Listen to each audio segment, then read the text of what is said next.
اعوذ باللہ من الشیطان الرجیم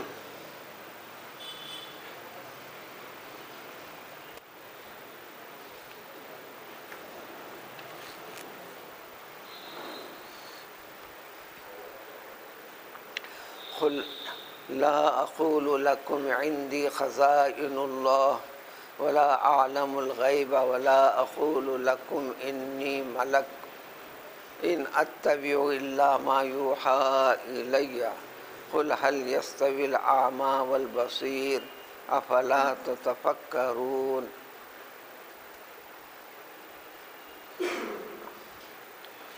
نبی علیہ الصلاۃ والسلام کا درجہ، مقام، حیثیت کیا ہے؟ اللہ تعالیٰ خود متعین فرماتے ہیں۔ قرآن میں کئی جگہ تذکرہ ہے، قرآن میں کئی جگہ تذکرہ ہے۔ نبی کے لغت کے اندر معنی شریعت کی اصطلاح میں نبأ ان کے معنی خبر، نیوز، اطلاع۔ حب ان کے معنی محبت، حبیب ان سب سے زیادہ محبت رکھنے والا۔ قدرت ایک چیز ہے، قدیر ان ہر چیز کی طاقت قدرت رکھنے والا۔ علیم ان ہر چیز کا علم، واقفیت رکھنے والا۔ یہ ایک دئی ہے عربی زبان میں، جس کو عربی زبان میں اصطلاح میں صفت کا صیغہ کہتے ہیں۔ یہ ایکسٹرا آرڈینری معنی دیتا ہے۔ اللہ تعالیٰ کے ناموں میں عالم الغیب بھی ہے، علیم بذات الصدور بھی ہے۔ اردو میں معنی کے لحاظ سے عالم کے معنی بھی وقفیت رکھنے والا، علیم کے معنی بھی وقفیت رکھنے والا، لیکن عالم کے اندر معنی کی زیادتی نہیں، علیم کے اندر معنی کی سب سے زیادتی۔ یہ چیز بتانے کی اس لیے ضرورت پڑ رہی ہے کہ نبیٌ بھی، یہ نبیٌ، حبیب، قدیر، علیم، اس کی بیس ہے۔ نون با یا نون کے بعد بے کے بعد یہ، اس کے بعد حمزہ، نبی ان ہے۔ عربی زبان میں ایک قاعدہ ہے، تلفظ میں جن چیزوں کی دشواری ہوتی ہے سہولت کے لیے تسہیل کے طور پر لفظ میں تبدیلی پیدا ہوتی ہے۔ تو نبی ان جا کے نبیٌ ہوا۔ اس ڈئی کے اوپر معنی بننے والے سب سے زیادہ خبر رکھنے والی شخصیت، ذات۔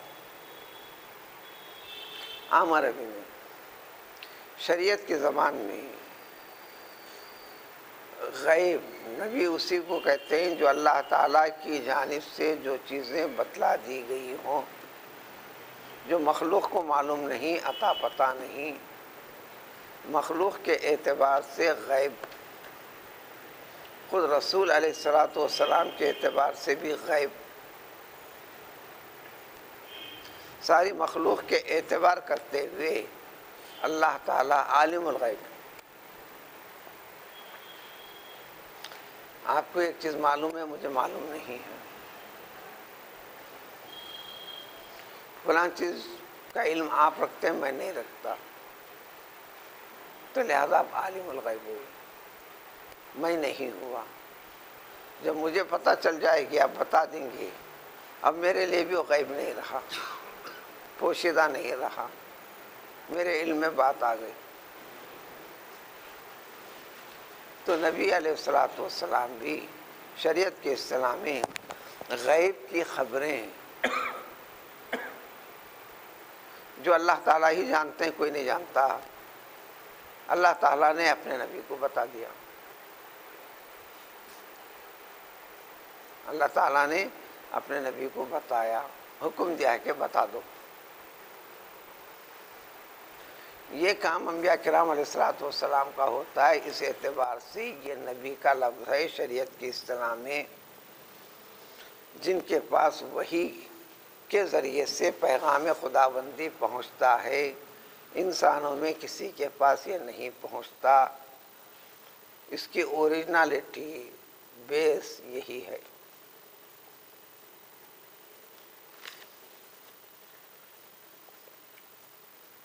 اپنا نبی علیہ الصلوۃ والسلام کو کیا معلوم ہے؟ کیا کیا بتایا اللہ تعالیٰ نے؟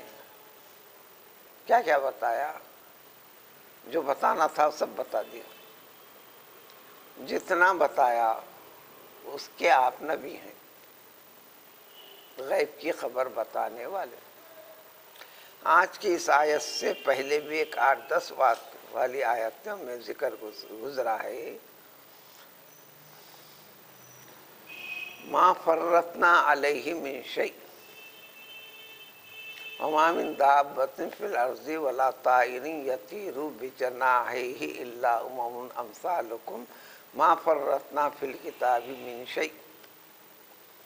انہی آیتوں سے پہلے 5 آیتوں پہلے گزری آیت، وہاں بھی اشارتاً بتا دیا گیا تھا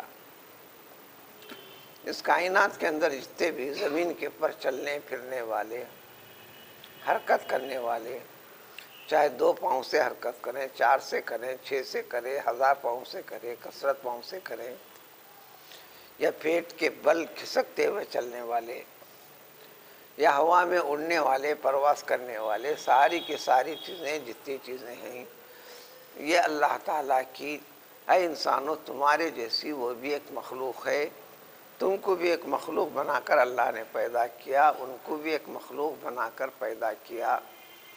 یہ نبی کی حقیقت سمجھنے کے لیے اتنا پیچھے سے آنا پڑ رہا، اس لیے کہ قرآن میں غور کرنے کا حکم ہے اس مسئلے میں، اس لیے کہ یہ مسئلہ آج کل فی زماننا مسلمانوں میں بڑا اختلافی مسئلہ بنا ہوا ہے۔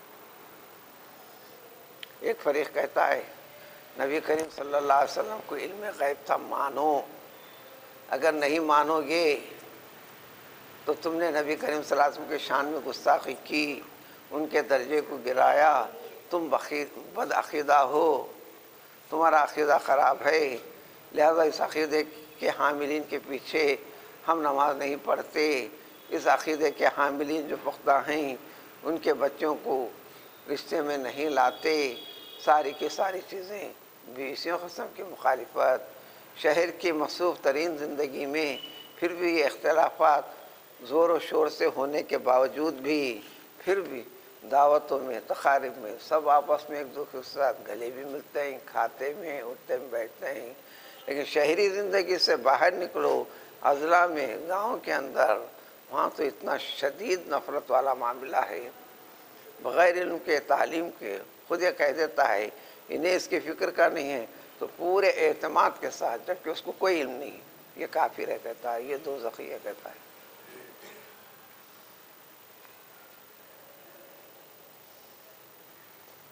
بے خرابی کا آپ ذکر کرو، فیصلہ کیسا دے رہے؟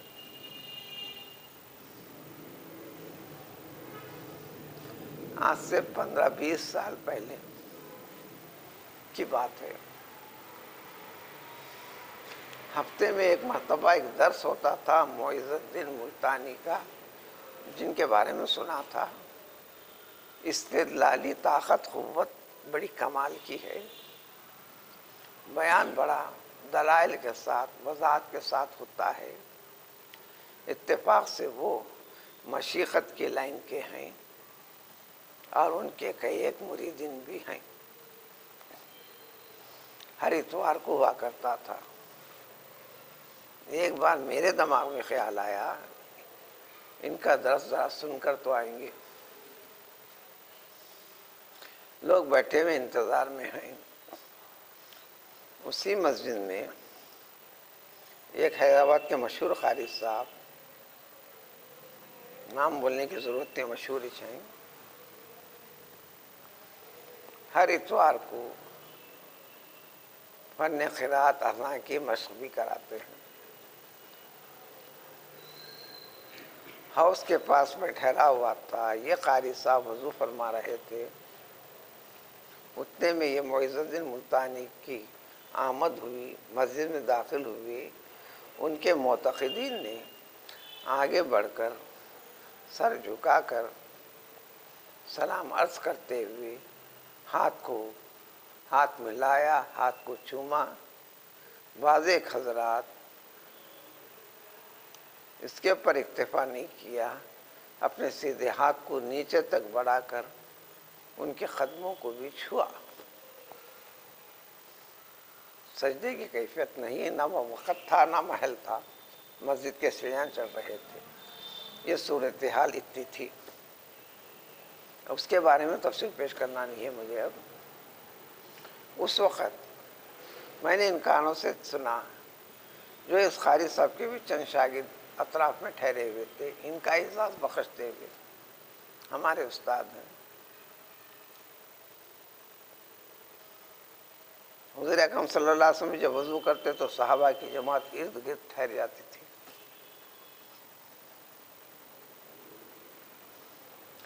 دوران وضو ہر عضو کے دھونے کے وقت دعاؤں کی تعلیم ہے، کیونکہ وضو شروع سے آخر تک ایک عبادت ہے۔ اب کیا کیا دعا کر سکتے ہیں کیجئے، روایتوں میں ہر عضو کے وقت پر کیا پڑھنا ہے وہ بھی ذکر ہے، اگر اتنا یاد بھی نہ کریں دعا کیجئے آپ۔ ہر عبادت جس میں دعا ہی کا خلاصہ ہے۔ وضو کے بعد بھی دعا کیجئے، اللہم اجعلنی من التوابین واجعلنی من المتطہرین، توبہ کرنے والے بندوں میں سے ایک بندہ مجھے بنا دے، اللہ تعالیٰ انہیں توفیق دے۔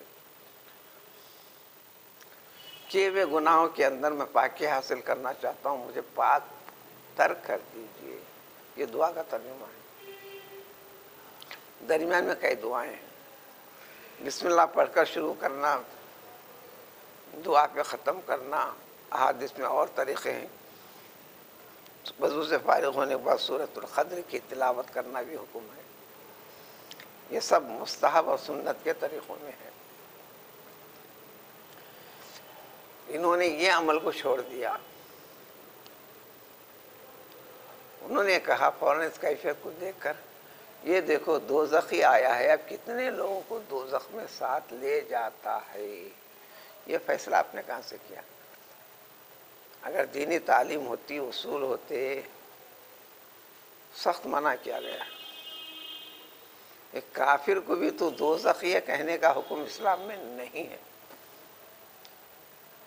تم آج دوزخی کہہ رہے ہو، عمر کے کسی حصے میں اللہ تعالیٰ توفیق دے سکتا ہے اس کو، ایمان کی نعمت سے نصیب کر سکتا ہے۔ فیصلہ سازی اور فیصلے صادر کرنا صرف اور صرف یہ اختیار اللہ تعالیٰ اپنے ہاتھ میں رکھے ہیں۔ جنہوں نے فیصلہ دیا، ایسے کئی بنی اسرائیل کے واقعات جو عالم برزخ پیغمبر صلی اللہ علیہ وسلم کے روبرو حاضر تھا، ہمیشہ کھلا تھا۔ وہ نمونے بھی اس امت میں پیش کر دیے گئے۔ سیاستہ کی ساری حدیثیں تفصیلات کو بتاتی ہیں۔ زندگی میں بعض موڑوں پہ آتے ہیں، تنہائی نصیب ہوتی ہے، چاہے مرد ہو کہ عورت ہو۔ تو ایک بڑی بھی تھیں، بڑی عابدہ، زندگی کا ہر پہلو تسبیح لے کے پھیرتے ہیں، عبادت کرتے ہیں۔ اب اتفاق ہے یا قسمت ہے، ان کے گھر سے لگا ہوا گھر ایک حسینہ رہتی تھی، یہ حدیث شریف میں تفصیل ہے۔ اس کا پیشہ رقص کرنا، فحاشی تھی، لوگوں کی آوک جاتی تھی، دل بہلائی والا معاملہ کرتے تھے، کیا کیا شکل ہوتی تھی اللہ خوب جانے، بہتر جانے۔ لیکن اس عابدہ کو بڑی نفرت ہوتی تھی۔ دن کا حصہ ہے برے کام کے اوپر نفرت کا اظہار کرنا، دل میں نفرت رکھنا، یہ دین ہے۔ آگے بڑھ کے منع کرنا دین کا کمال ہے۔ یہاں بھی غلطی نہیں کیا انہوں نے۔ اب اس کا پیشہ ہی تھا دن بھر میں ایک سے زیادہ آج کل کی اردو کی زبان کی اصطلاح میں ایک سے زیادہ پارٹیاں آتی تھی جاتی تھی. تنافر بھی آیا تو اس کو پارٹی ہی کہتے ہیں. اس نے کیا کیا؟ میرا ذکر بھی متاثر ہونے نہ پائے. گھر کے دروازے پر نماز پڑھنا، تسبیح لینا، تسبیح لے کر ذکر پڑھتے ہوئے، اللہ کی تسبیح پڑھتے ہوئے دن گزارتی تھی. گھر میں بند بھی نہیں رہتی تھی، باہر کا منظر دیکھا کرتی تھیں. بڑی بھی تھیں، عمر رسیدہ لوگوں کے لیے بڑی اجازت ہے. سورہ نور میں تفصیل ہے. پردے کیا کس درجے تک وہ رہ سکتے ہیں، کہاں تک اجازت ہے، جو عام جوان عورتوں سے ہٹ کر ان کے لیے مسائل ہیں.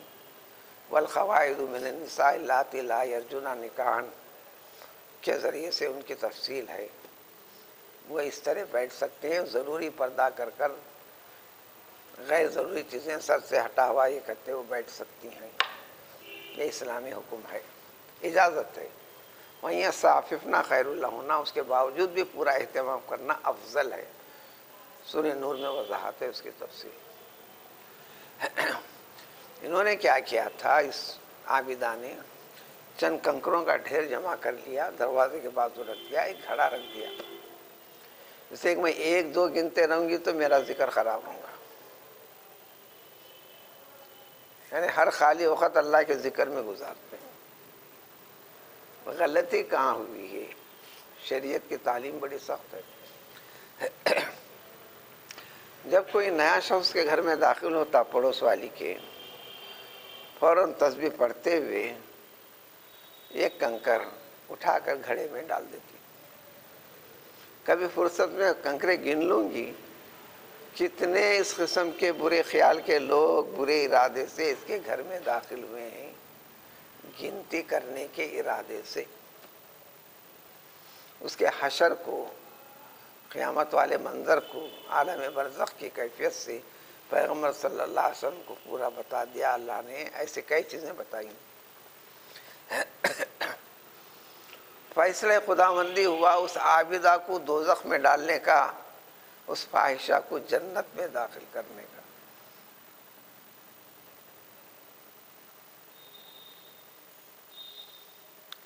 اور وہ فاحشہ کبھی دروازے سے جھانکتی نہیں تھی، بڑی شرم و حیا والی تھی، لیکن پیشہ یہی تھا، کھانا پینا اسی کے اوپر تھا.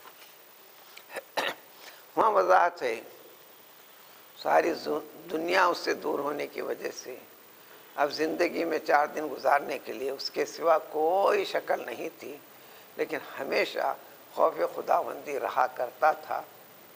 شرم و حجاب کے اندر یہ خطا کرتی تھی. یہ واقعہ ہے، اس واقعے سے آپ مسئلہ نہیں نکالنا. کیا کوئی ایسی شکل ہے تو کرتے پھرنا کیا، یہ مسئلہ نہیں پوچھنا. جو منع ہے سو منع ہے، لیکن اس واقعے کی تفصیل ایسی ہے. اس لیے کہ 20 باتیں سننے سنانے کے بعد درمیان میں کئی سوالات پیدا ہوتے ہیں. تو اللہ تعالیٰ نے اس فاحشہ کو جنت عطا کیا، عابدہ کو دوزخ عطا فرمایا. وہ یہی ہے، تو حساب کرنے والی کون؟ آگے بڑھ کر منع کرنا یا برے کام کو برا سمجھنا؟ کاؤنٹنگ کر کے اس میں جانے کی تمہیں ضرورت کیوں پڑی؟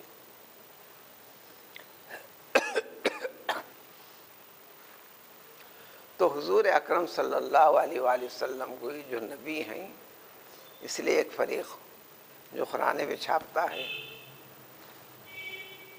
وہ اختلافی نظریات کو ملحوظ رکھتے ہوئے قرآن میں جہاں یا ایھا النبی آتا ہے، آپ کو اے نبی کا ترجمہ کرتے ہیں. انہیں کھول دیتے ہیں وہ صاحبین، اے غیب کی خوب خبر بتانے والے نبی. ترجمہ غلط نہیں ہے، لیکن بار بار یہ چھیڑخانی، دوسرے کے اوپر انگلی اٹھانا ہے کہ دیکھو تم نے سمجھنے میں غلطی کر رہی ہے. کیا غلط ہے کیا صحیح ہے؟ قرآن میں ایک جگہ مسئلہ نہیں ہے. یہ آتے جائے گا آتے جائے گا. سورہ تکویر میں جیسا شمس و کویت میں اللہ نے سند جاری فرمائی وما انت علی الغیب بضنین، ضاد نون سے بخالت کرنے والے، چھپانے والے، کمی کرنے والے، زوی سے نہیں، ضاد سے، ضاد سے۔ اے محمد صلی اللہ علیہ وسلم، آپ نے ہم جتنا آپ کو غیب بتائے تھے اور حکم دیے تھے امت تک بتا دینے کا، آپ نے ایک چیز کے اندر بھی کوتاہی نہیں کی، ساری کی ساری چیزیں بتا ڈالی، اللہ نے سند پیش کی۔ سورہ جن میں ذکر ہے الا من ارتضی من رسول فانه يسلك من بين يديه ومن خلفه رصدا۔ یہ غیب کی باتیں بھی اللہ تعالیٰ سب کو نہیں بتاتے، انبیاء کو بھی پوری نہیں بتاتے، لیکن انبیاء میں سے بعض نبیوں کو جس کو وہ چاہتے ہیں بتا دیتے ہیں، جس کو آپ پسند کرتے ہیں بتا دیتے ہیں۔ یہ لفظی ترجمہ، اس میں کیا فرق آئے گا، اس میں کیا مطلب نکلے گا۔ یہ سورہ انعام ہے 7واں پارہ، اس کے بعد سورہ اعراف شروع ہوں گا۔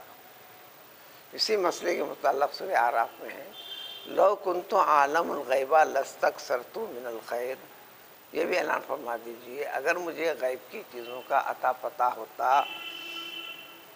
اگر میں جانتا، میں جاننے کا اعلان کرتا تو بہت ساری غیب کی چیزیں جو کل کیا ہونے والا ہے میں اس سے بچ کے احتیاط میں بہت کچھ اپنے لیے جمع کر لیتا۔ یہ آیت بھی ظاہری طور پر یہ بتاتی ہے کہ حضور صلی اللہ علیہ وسلم کو سب کچھ پتہ نہیں تھا، الا مرتضی رسول میں آیا تھا کہ سب کچھ پتہ تھا، وما انت علی الغیب بضنین میں آتا کہ سب کچھ اللہ کو جتنا منظور تھا پتہ تھا۔ یہ سرسری بڑی طویل تفصیل ہے، اس میں قوم بہت بٹی ہوئی ہے۔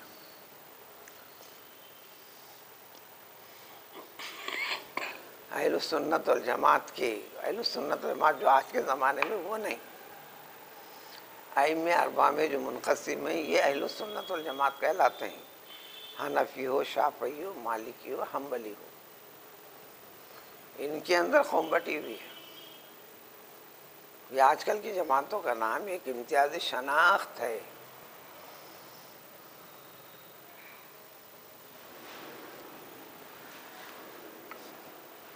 معراج والی حدیث کے اندر ذکر ہے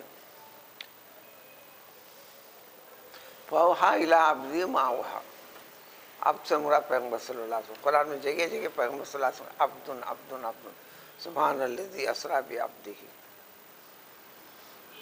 تبارک الذی انزل الفرقان علی عبدہ، سب سے بڑا لقب ہے۔ حقیقی معنی میں عبد انسان پیغمبر صلی اللہ علیہ وسلم، نبی کریم صلی اللہ علیہ وسلم کو عبد۔ معراج والی حدیث میں ہے کہ اللہ تعالیٰ نے فَأَوْحَىٰ إِلَىٰ عَبْدِهِ مَا أَوْحَىٰ، سورہ والنجم کی آیت ہے۔ واقع معراج میں اللہ تعالیٰ کو جو کچھ منظور تھا بتانا تھا بتا دیا، فرمانا تھا فرما دیا، کہنا تھا کہہ دیا اللہ تعالیٰ نے۔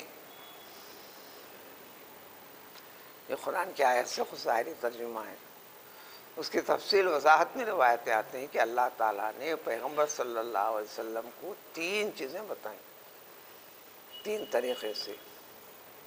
قسم اول، جو کچھ بتا کے فرمایا کہ اس میں سے ایک چیز بھی آپ پوشیدہ نہیں رکھیں گے محمد، امت کے سامنے ظاہر کر دیں گے، اور آپ نے کر دیا۔ وَمَا أَنْتَ عَلَى الْغَيْبِ بِضَنِينٍ، اور آپ نے اس میں بخالت نہیں کی، اللہ نے سند بھی پیش کر دی۔ اس حدیث میں پھر ایک قسم کی وہ چیزیں بتلایا اللہ تعالیٰ نے آپ کو، عہد لیا، تاکید کی کہ یہ کسی کے سامنے ظاہر نہیں کریں گے۔ قرآن کا بڑا حصہ ہے جو نبی کو معلوم ہے امت کو بتانے کا حکم نہیں ہے، جیسے الف لام میم، جس کے پاس بھیج رہے ان کچھ پتہ نہیں تو پھر دوسروں تک کیسا بتائیں گے؟ جو تمہارے سمجھ میں آ رہی اس کے اوپر بھی ایمان رکھنا، اللہ پر اتنا یقین رکھنا کہ تمہاری سمجھ سے باہر ہے، جب اللہ کی طرف منسوب ہے تو اس کو ماننا۔ قرآن نے کہا کہ وہ اخری متشابہات، کئی چیزیں ہیں جو شبہ میں ڈالیں گے تم کو، یقین تک نہیں پہنچ سکو گے، وہاں الجھن میں آ کر ایمان خراب نہیں کرنا۔ جو منشاء خداوندی ہے میں اس کو مانوں گا، عمل کروں گا، یقین رکھنا یہ منشاء خداوندی ہے۔ کیا تمہاری عقل میں بیٹھے تو کرو گے، نہیں تو نہیں کرو گے۔ خدا کی قدرت تو اتنی بڑی بڑائی ہے، ہر چیز تمہاری عقل اس میں کام کرتی اس نہیں۔ وَمَا أُوتِيتُم مِّنَ الْعِلْمِ إِلَّا قَلِيلًا، اجی تم کو علم دیا کتنا اللہ تعالیٰ، وہ پورے حقائق کو سمجھنے کی طاقت تم میں ہے ہی نہیں، لہذا جتنے سمجھ والی چیزیں سمجھا دی گئے، جو سمجھ سے باہر ہیں وہ قدرت سے تعلق ہیں، اس کو مانو۔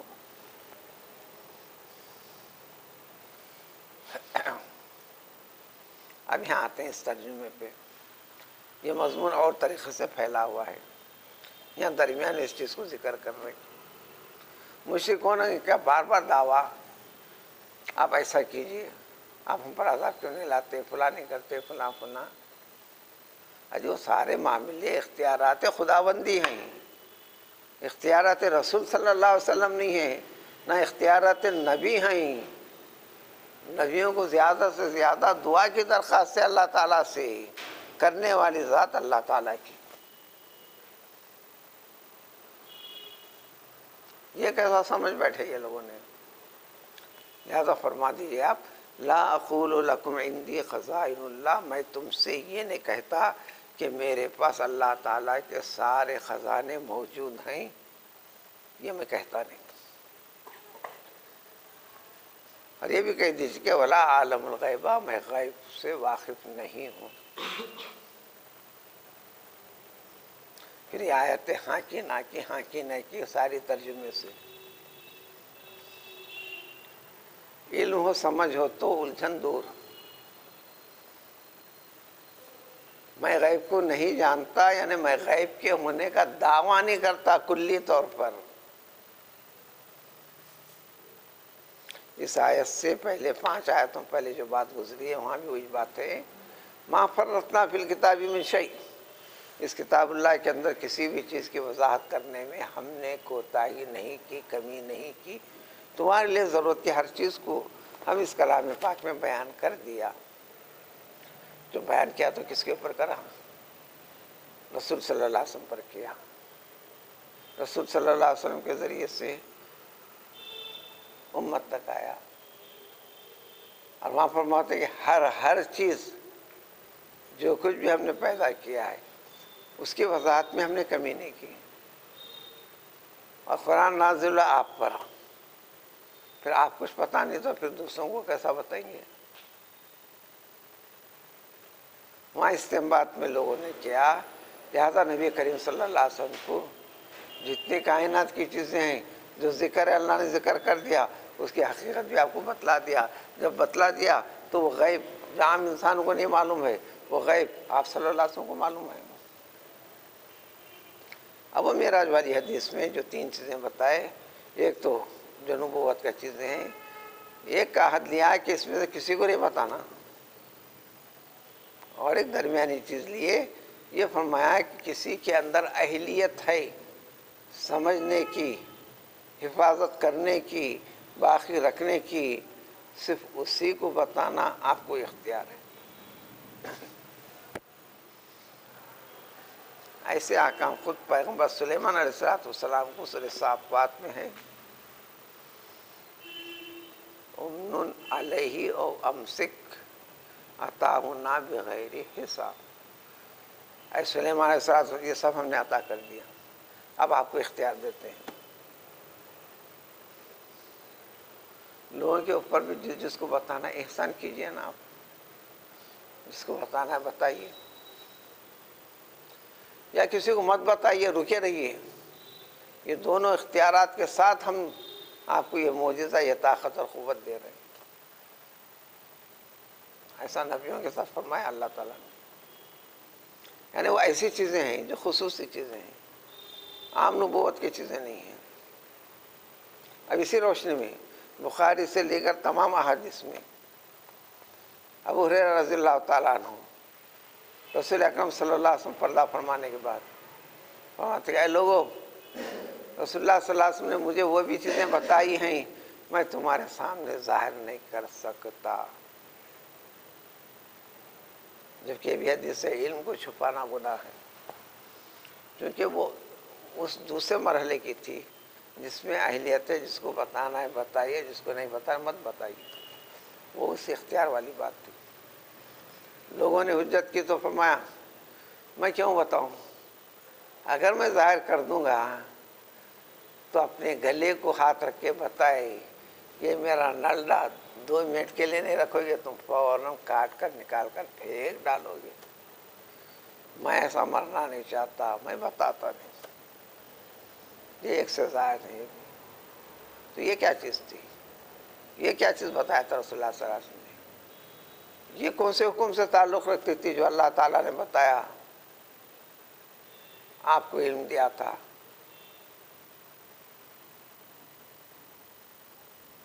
یہ چیزیں ہیں ظاہری ترجمہ ولا عالم الغیبہ، یعنی میں غیب کے ہونے کا دعویٰ نہیں کرتا۔ اللہ تعالیٰ حضور اکرم صلی اللہ علیہ وسلم کو جو بھی بتانا تھا سب بتا دیے۔ اللہ خود اعلان ہے سورہ جن میں، ہم جس کو چاہتے ہیں بتاتے ہیں، بتائے بھی تو اتنی احتیاط کے ساتھ جس میں شیطانی دخل نہ ہو، وہ خدا نے آیت میں۔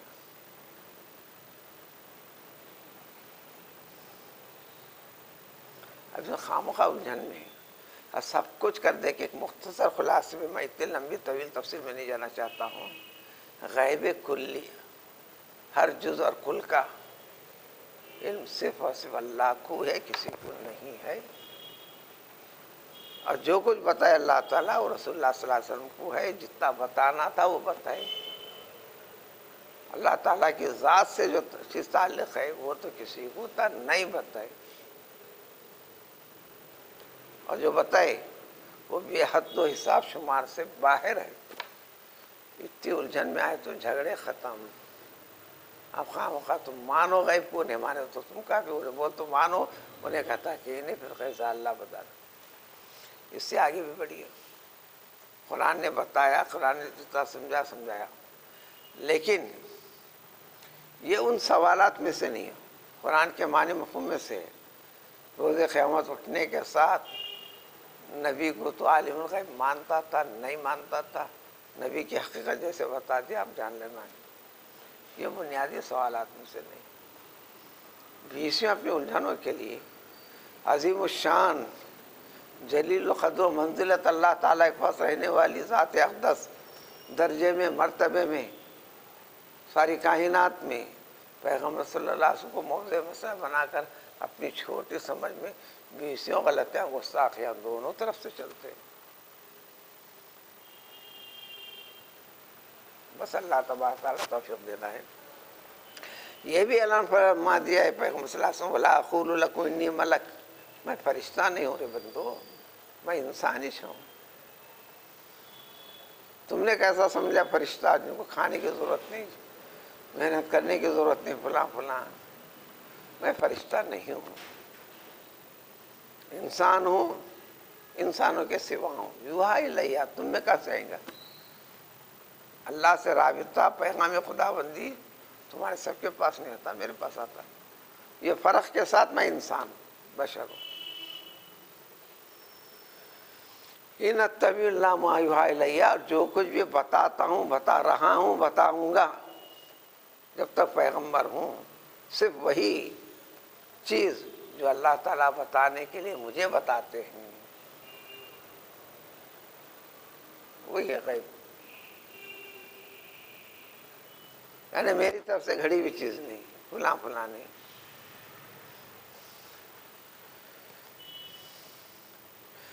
اب اتنی چیز ہونے کے بعد اس کو سمجھنا عقل اور دماغ کا بینا شخص، بینائی رکھنے والا، نہ سمجھنا اندھا ہے۔ فرما دیجئے کیا اندھا اور دیکھنے والا، بینائی والا دونوں برابر ہو سکتے ہیں؟ یہاں جو گڑبڑ کریں گے بس اس میں فرق ہوتا ہے انسان کا۔ افلا تتفکرون، ذرا غور و فکر، توجہ، محنت کر کے غور کرو ان مسائل پر، ان آیتوں پر، ایمانوں کے اوپر۔ بات سمجھ میں آ جائے گی. سمجھنے کی طاقت، استعداد، صلاحیت تمہارے رب نے تم میں پیدا کی ہے.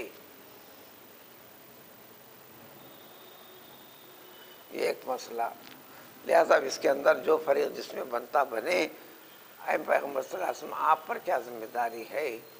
اگلی آیت میں اس کا تذکرہ ہے. سبحان اللہ.